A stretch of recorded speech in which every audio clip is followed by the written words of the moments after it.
Hello guys, so today I'm going to show you how to download Minecraft on PC. Now it's a very easy process, so all you do is just simply open your start menu, then just simply search for store. Now just simply go inside your store and over here just simply search for Minecraft.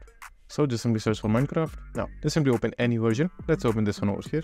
Now just simply scroll down and you should find Minecraft for Windows over here. Choose that. Now just simply click on free trial over here. Now it should install in a bit, so be patient and wait for it to complete. Now after it is installed, just simply click on play, and just like that, Minecraft have been installed on your PC. Now after that, the only thing left for you to do is just simply unlock the full game over here, and for that you have to obviously pay for it.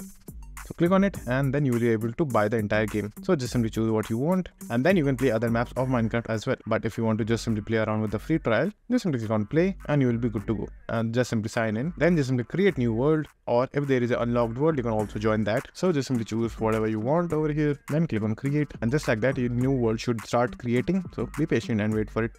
And just like that, you're inside Minecraft. So that's it. And do like and subscribe to our channel and take care.